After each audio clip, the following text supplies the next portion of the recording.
Welcome to the show. It's time to dive in. Talking sports with Evan. Let the fun begin. From the Brewers to the Packers, we cover it all. Wisconsin pride, we stand tall.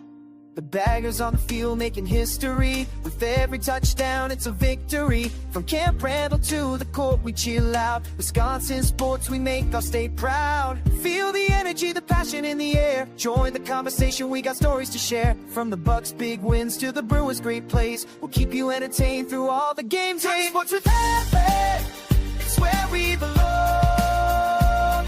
Wisconsin's heart, it beats strong. Good evening and welcome to tonight's episode of Talking Sports with Evan. I'm Evan Witalison, and thank you so much for tuning in as I bring you another episode. And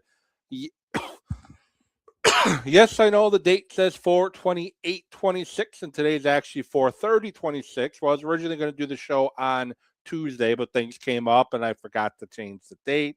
Sorry about that. Hopefully it doesn't cause you too much confusion, but lots to discuss. Last Thursday, we had our annual NFL Draft live show where I went over and talked along with Emlyn Thomas, all the picks that the Packers made, or I should say all the picks every NFL team made. And today I get to talk about the picks the Packers made, as the Packers didn't have a pick last Thursday.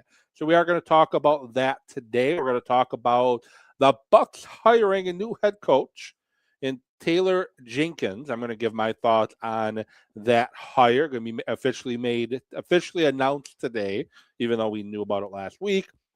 And there will be a press conference next week to officially introduce him to be the new Bucks head coach. Going to give my thoughts on that hire and why I like it. And the Milwaukee Brewers, about a month and a couple days into the season, and kind of give my thoughts on where the Brewers are currently right now. And feel free to comment on any of the platforms you're watching this show live on Facebook and YouTube. It's Talking Sports with Evan. On X, it's Evan with Sports. And make sure you comment on your thoughts on any of the topics we're talking about. And if you're a Brewer fan, what are your thoughts on the season thus far? Are you disappointed? Are they where you kind of expected them to be? Where are you at with the Milwaukee Brewers at this present moment on April 30th? Just got a very nice 13-1 win over the Arizona Diamondbacks. And things haven't been all sunshine and rainbows for the Brewers, clearly, as they currently sit in a tie for fourth place at 16-14, tied with the Pittsburgh Pirates. Big series of Washington coming up this weekend, and then a big series with the St. Louis Cardinals coming up starting on Tuesday. So give me your Brewer thoughts. Give me your Packer thoughts. Give me your Bucks thoughts. Give me your general sports thoughts. Whatever you want to do, make sure to comment and make sure to like the show on Facebook at Talking Sports with Evan. Make sure to follow me on X at Evan with Sports. And make sure to like and subscribe on YouTube, Talking Sports with Evan, and Spotify, iTunes, anywhere you get your podcast, you can find the show as well. QR code in the corner. Scan that QR code. You're going to go to Spotify, and you can subscribe or like and start following the show and get updated every time I go live on Facebook and YouTube and X by adjusting your settings to be alerted every time I go live. So, going to start with the Milwaukee Bucks and give my thoughts on their hiring of Taylor Jenkins. And I have a couple thoughts here that I want to discuss. And some people are going to probably think I'm a complete idiot and moron with one of my positions, and that's fine. You're allowed to think I'm an idiot. That's fine, And I'm also going to talk about some things that, why you should like Taylor Jenkins. And one of the things I think bringing Taylor Jenkins in does is, and this is where people are going to think I'm a moron and an idiot and stupid and a homer and whatever term else you want to use. I think this keeps Giannis in Milwaukee. Reports are that they have a good relationship. Taylor Jenkins used to be an assistant coach in Milwaukee under Budenholzer before leaving and going his separate way to Memphis, where he took the head coaching job back in 2019-2020 season and ended up going 34-39. Kind of a rough start, but after that, he went 38-34, 56-26, 51-31, a 27-55 injury-plagued year in 23-24. And then in his last year in Memphis, 24-25, went 44-29, and he got terminated with 10 games still left in the season. For nobody really knows. Him and John Morant had a falling out, but I've heard that they're on good terms. I don't know. But I think Jenkins coming to Milwaukee is going to keep Giannis in Milwaukee. And as I've said, and again, some people are going to disagree with this, the Bucks are closer to being a championship playoff contending team with Giannis than they are without him. And the problem you have if you let Giannis go, you're going to have a lot harder job rebuilding than you think. Giannis is a generational player, and you got with him with the team, you have the better ability to build a supporting cast around him to win than you do pretty much starting all over again by trading him. And I think Jenkins' system, culture, Tristan Thomas was on a couple weeks ago talking about how Giannis and the Bucks and Milwaukee, when they're hiring their coach, they want to think about culture and things like that. And he's a culture builder. He's a guy who can come in, build a culture, build a system, and put a system in place that is going to be very good defensively. And the offense is up and down at times. But one thing that they excelled at, which was a big criticism a lot of people had with Doc Rivers, is their lack of offensive rebounds. The Memphis Grizzlies, when Jenkins was there, was a very good team grabbing offensive rebounds. They didn't just shoot the shot up and then run to the other end of the court. His system seemed, at least every time the Bucks played, I'm not going to lie here and say I watched every Grizzly game. Most of the Grizzly games I watched is when they played the Bucks, and I remember them always giving the Bucks a hard time, especially late in the Budenholzer era and after Budenholzer left. And one of the reasons why is they made a lot of ball movement. They pushed the tempo, they moved the ball around, and they made the Bucks have to guard every position. And I like an offensive system that attacks every aspect of the defense and can get to the hoop and has some nice sharpshooters on their team. We talked a couple weeks ago with Tristan on guys you would keep around, guys you wouldn't. And I think out of the guys we would keep around, I think you got a pretty good start to putting something in place for Jenkins as the Bucks' next head coach. The other thing I like about it is he's shown that he can build a franchise. Again, he took over and the team went 34-39 his first year in Memphis. Then he went 38-34, and then he had a couple pretty solid years with one hiccup when you had, as I mentioned, John Morant was hurt and dealing with legal issues the whole year. But I think he's a guy that can come in and build something special here. He was the Western Conference Coach of the Month in January of 2020, December of 21-22, and March of 22-23. And honestly, he's a guy the Grizzlies probably should not have gotten rid of when they did, but I guess they felt that they could do better with John Morant there. But he's only 41 years old.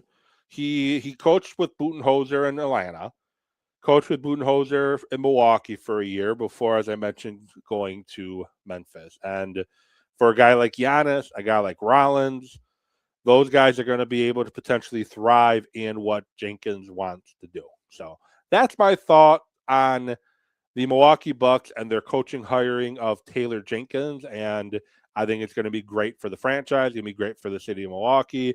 And now it's going to be up to John Horst to hopefully not screw up the lottery pick too much in regards to starting to put a roster together. And for those listening live, those watching live, those watching, listening later on, shoot me a comment on the show. what are your thoughts on the Bucs hiring of Jenkins? Do you like the move? Do you dislike the move? Most of the people I've seen around, around X and Facebook, and some of the talking heads that I follow, they've all been applauding the move. And as I said, I think it's a move that's going to keep Giannis in Milwaukee for even longer. Moving on to Packers and some draft talk and my thoughts on the Packers draft. I gave a quick video on my platform talking about the Friday picks. Brandon Sice, corner from South Carolina with pick 52, going to be wearing number 2 in Green Bay, and Chris McKellen, big defensive tackle from Missouri. I gave my thoughts on them, but I'm going to give them really quickly a 2. I think they're 2 guys that can definitely help the Packers defense. I think McClellan is a big body that can play the nose or a 3-tech, depending on which front the Packers are in. And I think Sice is a guy who can be physical at the line of scrimmage and also is not afraid to throw his shoulder in on a tackle. He's kind of the opposite of Carrington Valentine when it comes to tackling, and he's a physical, aggressive corner. My favorite pick of the draft, and I would have been fine if the Packers took him at 52, is Denai Dennis Sutton, big edge guy out of Penn State. I don't understand why he went in the 4th round. I really don't.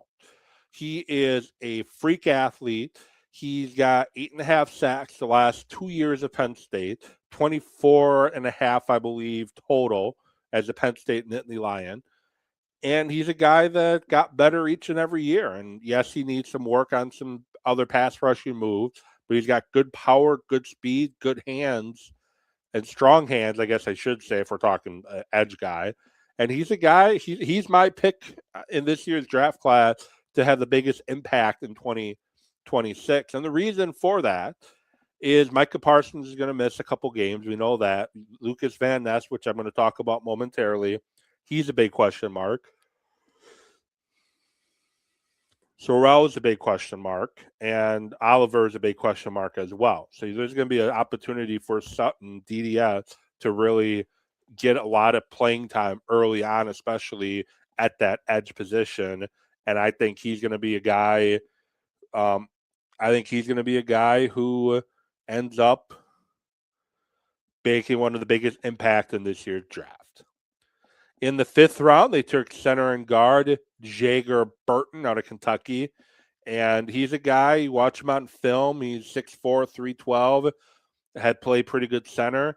He's a guy that can definitely probably be the top rotation guy in that interior offensive line for the Packers. Could play center or both guard spots. And if Aaron Banks has an injury-plagued year again, I'm comfortable with plugging him at left guard. If Sean Ryan struggles at center, struggles to be the full-time center, I'm fine putting him at center. And if Anthony Belton struggles at right guard, I'm fine either putting him at right guard or putting Sean Ryan at right guard and putting him at center. I think he's a guy that can be an impact guy this season if they need him to be. Damani Jackson, 6th round pick out of Alabama. He's more of a project, probably what you're looking for out of the 6th round. He was a 5-star recruit coming out of high school, going to college, and he was a guy to keep your name, a guy to know after the last year's draft, after the 2025 NFL draft. He was a guy who people felt was going to be a climber. He's a guy to keep an eye on. And he unfortunately kind of did the Kellen King, better athlete than Kellen King, but he kind of did the Kellen King thing where his last year in college, he goes the opposite direction and he gets drafted in the 6th round. He went from a projected 2nd or 3rd round pick after the 2025 draft to going in the 6th round. Obviously, that happened for a reason. I'm not entirely sure what that reason is right now, but he can also be a guy that can contribute on punt coverage, kickoff coverage, punt return, kick return. He's a guy that that can contribute there while he adjusts to the NFL.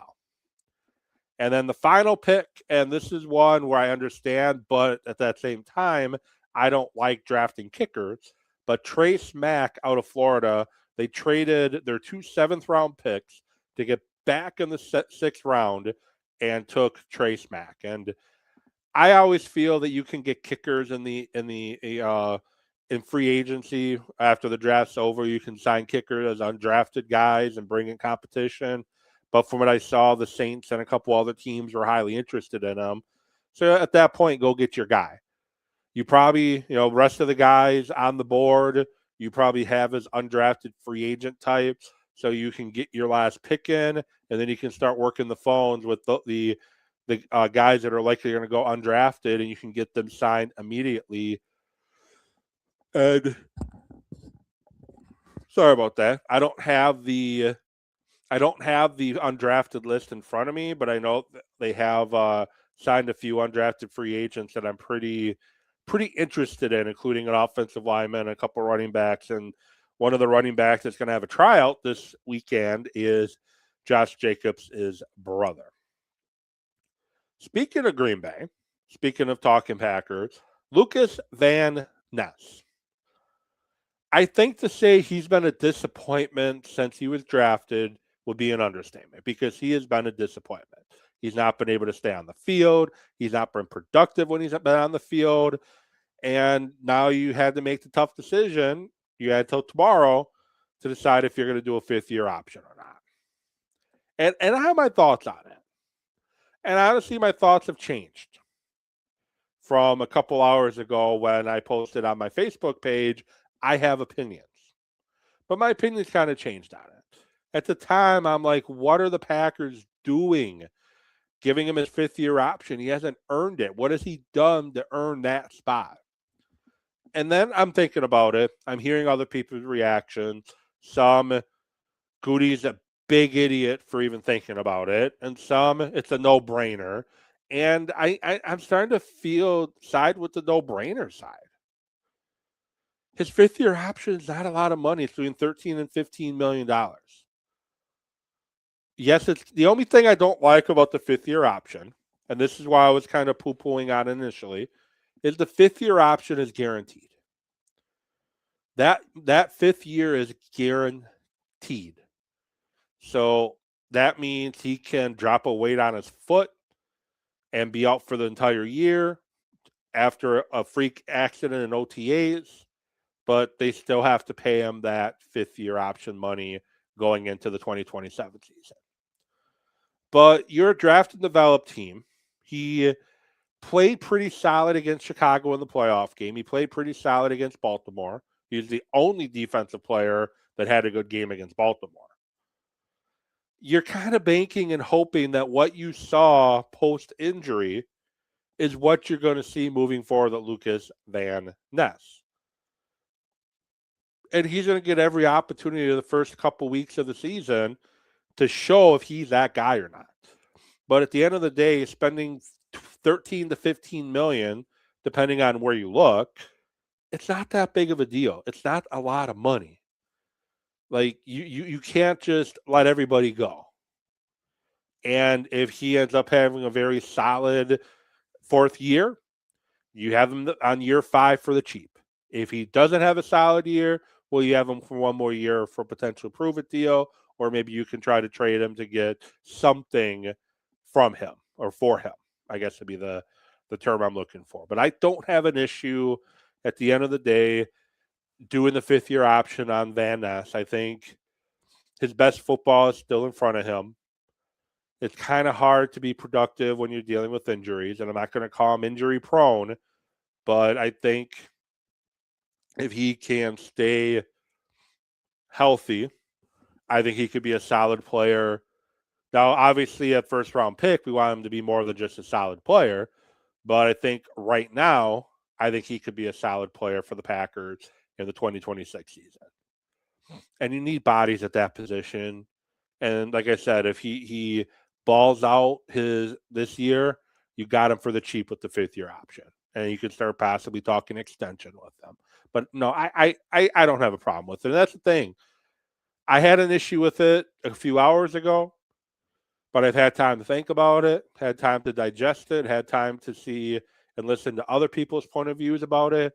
And I think at the end of the day, it was a pretty good deal for the Packers with Van Ness sticking around for at least obviously year 4, but more than likely year 5 with that 5th-year option. Again, the one thing I don't like is the fact that it is a fully guaranteed contract, but that's part of doing business in the National Football League. I'm going to finish up my show. This is Talking Sports with Evan. Top of the screen, you can find how to watch the show. X, it's Evan with Sports. YouTube and Facebook, it's Talking Sports with Evan.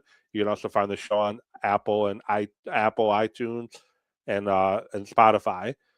You can scan the QR code to find the show on Spotify, but feel free to check it out, like, subscribe, review, and let people know that you enjoy Talking Sports with Evan. So I do the show to both give me an outlet and to do it for you.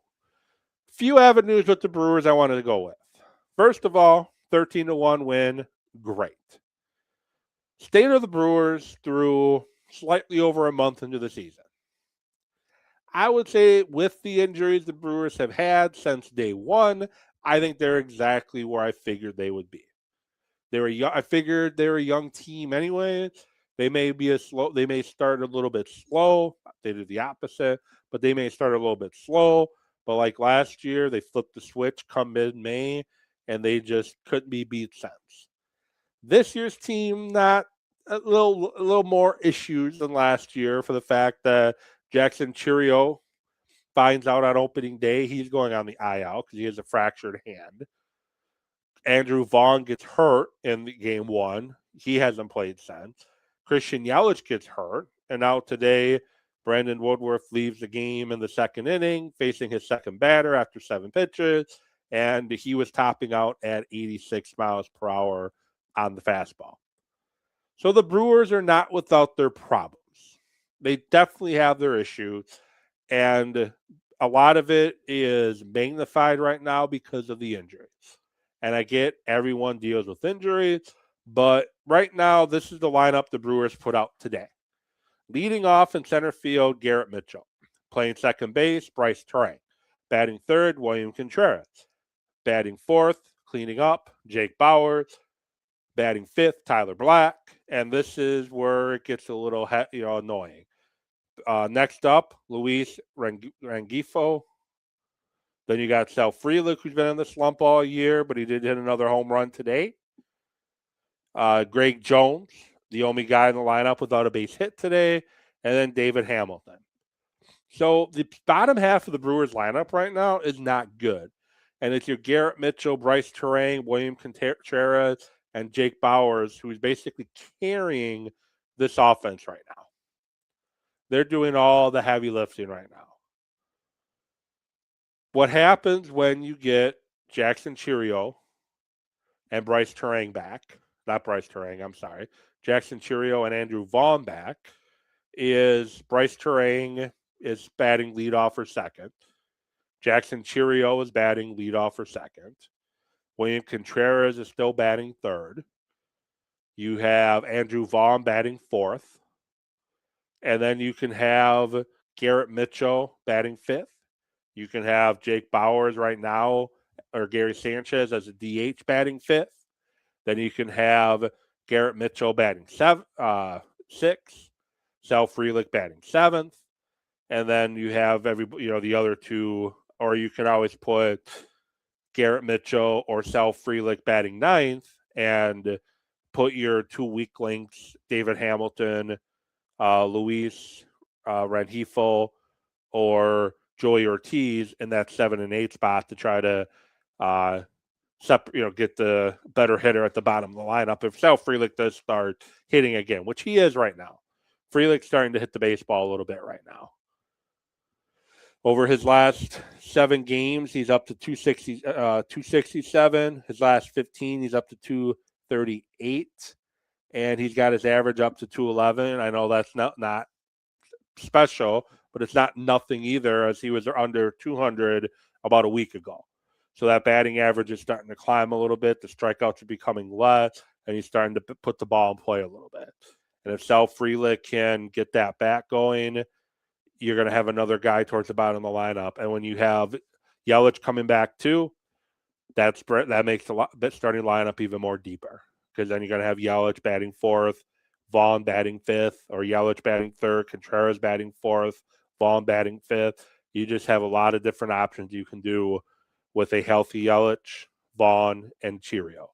But the Brewers have been able to manage without those three, two of them especially for most of the year. And they're at 16 and 14. Yes, they're not in first place in the division, but guess what? They weren't last year at this time either. But I'm not too worried about the division right now. They're 3.5 out. They lead they're first in the division in run differential at plus 38. The Reds are at -3. The Cubs are at plus 35. And the Cardinals are at -3. The Pirates are at plus 12. So the Brewers lead, as I said, lead the division in run differential. And the where they should be expected wins and losses at this point, they should be 19 and 11. Obviously, they're underperforming right now. Well, the Reds should be 15 and 16, and the Cardinals should be 15 and 16. The Brewers are clearly underachieving right now.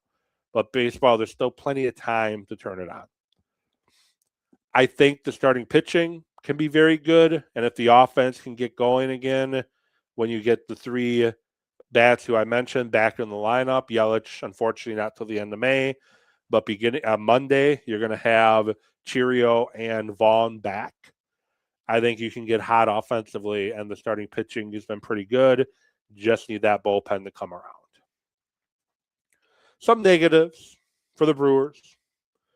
Woodworth's potential injury again. I feel bad for the guy. He should have been signing a contract like Corbin Burns did. When Corbin Burns got traded out of Milwaukee, Woody should have been signing a deal like that. But he had a shoulder issue that rarely people come back from. Missed all of 2024, fought to come back in 2025, then he has to miss the playoffs. And on April 30th of 2026, he barely gets out of the first inning. Didn't give up any runs, but the guy's throwing 85-mile-per-hour meatballs. Like, he got lucky that those weren't being slammed over the fence and hammered left and right. But Woody is the veteran presence in the clubhouse, in the pitching staff, and he's a guy you like having around, and he's only costing you $20 million this year. And for a pitcher of his talent, although he hasn't been showing it as much this year because of, or last year because of coming back from injury, that's not bad if you in hindsight. But it's just disappointing. Performance-wise, disappointing. Rengifo, David Hamilton's been up and down. Sal Frelick has been disappointing. Joey Ortiz has been extremely disappointing. And you also have guys having to play a bigger role than they should, like Lockridge, a very solid fourth outfielder, fifth outfielder, can play all three positions, but he has to play more often. Greg Jones, he should be down in Nashville right now. Blake Perkins, he didn't make the opening day roster out of camp for a reason. He's great in the field, but his bat is awful. So basically, the Brewers bench has been very disappointing. Everybody outside of the top 4, top 5 in the lineup has been disappointing. And now, another person I want to mention, pitching rotation-wise, Kyle Harrison, very good last couple starts. Chad Patrick, solid. Mizorowski can strike guys out left and right. I said after his second start on the show that I liked that he was pitching the contact more frequently. But now he's back to trying to strike everybody out. Unfortunately, the pitch count rises then, and he's struggling to get into the 7th or even through the 7th because his pitch count keeps going higher because he's trying to strike everybody out. Got to pick his spots better. Got to pick his spots a little bit better. But he does lead baseball in strikeouts, and Mizorowski, I think, could definitely finish top 5, top 10 when it comes to Cy Young voting if he continues to improve as a pitcher this year. And then finally, Sprout. Sprout is a guy to me, very rough first two starts. Very rough first start of the year, very rough second appearance. But outside of those first couple appearances, he's been pretty solid. And last night, and I know it doesn't matter, he only lasted 4 innings, and then they had to pull him, and he gave up 4 runs in 4 innings. He gave up 4 runs in the fourth. Before the fourth inning, dude was cruising. I mean, his stuff was looking good. He had 5 strikeouts. He was getting guys out with the, throwing through people, getting guys to pop out. Like, Sprout was in control of that game until, unfortunately, he wasn't. In the fourth inning, the wheels fell off. And when you're a young pitcher, that happens. When you're a young pitcher, you're going to have the situation where you're going to have the wheels fall off. And unfortunately, that's what happened. He's going to have growing pains. He's going to struggle sometimes. He's going to pitch really well sometimes. He's likely earned himself a spot longer in the rotation, depending on what happens with Woody. Quinn Priester is returning just around the corner. But he's probably better served out of the bullpen right now. But I think he definitely has big league stuff. And he can definitely be a solid starter in the big league. You got to remember about him is we got him from the Mets in the Freddie Peralta trade. In New York, he pitched in 4 games last year, making 4 starts. This year, he's pitched in 6 games, making 4 starts. He has 8 career starts. And I think his strikeout ability is definitely something that he has 25 strikeouts and he has 6 appearances this year. If he can get better command, if he can get better control, if he can find ways to go deeper into games, he's a guy that can be very good in this rotation. I'm not ready to give up on Sprout. I'm not ready to give up. I wasn't ready to give up after him or give up on him after the White Sox game. I'm not ready to give up on him now after the Arizona Diamondback game. But with that said, appreciate you all watching. Appreciate you all following along. Please follow, like, subscribe on X, Facebook, and YouTube. X is at Evan with Sports. Facebook and YouTube is Talking Sports with Evan. Spotify is also Talking Sports with Evan. You can also find it on Apple. Scan the QR code in the corner, and you get every single episode ever of Talking Sports with Evan. With that said, I will hope and plan to do 2 shows next week. A weekend review show where I, Monday or Tuesday, going to recap the weekend that was in Milwaukee Brewer baseball. And then later on that week, talk more general sports topics as well. So thank you for tuning in. Appreciate you all. Hope you have a great rest of your night, great rest of your week, and I'll talk to you soon.